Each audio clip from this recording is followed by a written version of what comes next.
आज मैं तुमसे कोई कहानी नहीं सुनाने आया हूँ, आज मैं तुम्हें जगाने आया हूँ, क्योंकि तुम सोए नहीं हो शरीर से, तुम सोए हो अपने सपनों से, अपने लक्ष्य से, अपनी आत्मा से। तुम सोचते हो तुम्हारा सबसे बड़ा दुश्मन गरीबी है, पढ़ाई की कमी है या किस्मत है। नहीं, तुम्हारा सबसे बड़ा दुश्मन वो है जो हर सुबह तुम्हें बिस्तर में रोके रखता है, वो है आलस। और तुम्हारा दूसरा दुश्मन वो है जो हर रात तुम्हारा वक्त खा जाता है, वो है मोबाइल का नशा।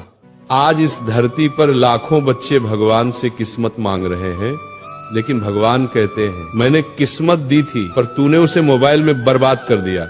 याद रखो, जो मोबाइल तुम्हारे सपनों तक पहुंचने का जरिया था, वही आज तुम्हारे सपनों का कब्रिस्तान बन चुका है। तुम्हारा एक 5 मिनट और तुम्हारी जिंदगी के 5 साल छीन लेता है। और वो आलस जो तुम्हें कहता है कल से करूंगा, वो तुम्हें उस मोड़ पर छोड़ देगा जहां कल कभी आता ही नहीं। सफलता और असफलता में फर्क बहुत छोटा है। सफल इंसान वही है जिसने अपने अंदर के आलसी राक्षस को मार दिया, असफल वही है जिसने उसे दोस्त बना लिया। आज मैं तुम्हें 3 ऐसे दिव्य सूत्र बताने वाला हूँ, 3 ऐसे ब्रह्मास्त्र जो अगर तुमने आज से अमल में लाए तो न सिर्फ तुम्हारा आलस मरेगा, बल्कि तुम्हारा मोबाइल तुम्हारा सेवक बन जाएगा, मालिक नहीं।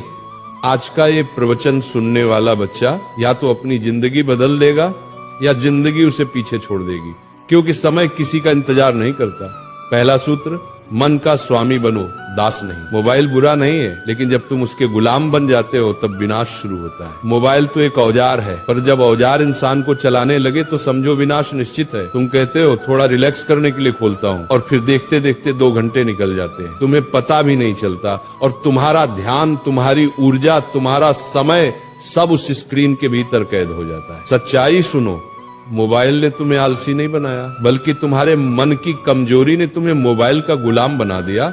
जिस दिन तुमने अपने मन से कहा बस अब मैं मोबाइल का नहीं, मोबाइल मेरा सेवक बनेगा, उस दिन से तुम्हारी आजादी शुरू होगी। दूसरा सूत्र, आलस एक मीठा जहर है। आलस एक ऐसी बीमारी है जो तुम्हारे शरीर को नहीं, तुम्हारे सपनों को खा जाती है। तुम सोचते हो थोड़ी देर में करता हूं, और वही तुम्हारा सपना मर जाता है। जो लोग कहते हैं मेरा मन नहीं करता, उनसे मैं कहता हूँ अरे मन नहीं करेगा तो मंजिल कैसे मिलेगी। मन तो हमेशा आराम चाहता है, लेकिन महानता हमेशा असुविधा के भीतर जन्म लेती है। जब थक जाओ याद करो अपने माता पिता के त्याग को, जिन्होंने अपने सपने कुर्बान कर दिए ताकि तुम अपने पूरे कर सको। जब मन भागे याद करो अपने सपनों की कीमत को। जब नींद सताए याद करो उस वक्त को जब कोई और पढ़ रहा होगा और तुम सो रहे होगे, और कल वही तुमसे आगे निकल जाएगा। आलस से बड़ी कोई गरीबी नहीं होती। जो अपने समय का सही उपयोग नहीं करता, उसके पास एक दिन पछतावे के सिवा कुछ नहीं बचेगा। तीसरा सूत्र, कर्म ही धर्म है।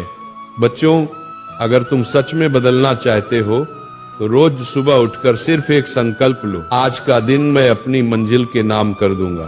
तुम्हें पता है भगवान भी उन्हीं की मदद करता है जो खुद चलने की हिम्मत रखते हैं। मोबाइल से दूरी बनाओ, थोड़ा समय किताबों के साथ बिताओ, थोड़ा वक्त अपने विचारों के साथ अकेले बैठो। जब तुम काम करते हो ना तो आलस खुद भाग जाता है। जब तुम अपने सपनों के लिए तपते हो ना तो मोबाइल की स्क्रीन फीकी लगने लगती है। कर्म ही वो दवा है जो आलस और नशे दोनों को खत्म कर देती है। याद रखो, मोबाइल तुम्हारा नौकर है, मालिक नहीं। आलस तुम्हारा दुश्मन है, दोस्त नहीं। अगर आज तुम उठ खड़े हुए तो कल दुनिया तुम्हारे आगे झुकेगी। जिसने अपने आलस को हराया उसने खुद भगवान को पा लिया। इसलिए बच्चों, आज उठो, अपने हाथ जोड़ो और प्रतिज्ञा करो कि अब मैं आलस और मोबाइल की लत से मुक्त होकर अपने जीवन का निर्माता बनूंगा। सूरज रोज निकलता है, लेकिन उसकी किरणें सिर्फ उसी को छूती हैं जो जागा रहता है।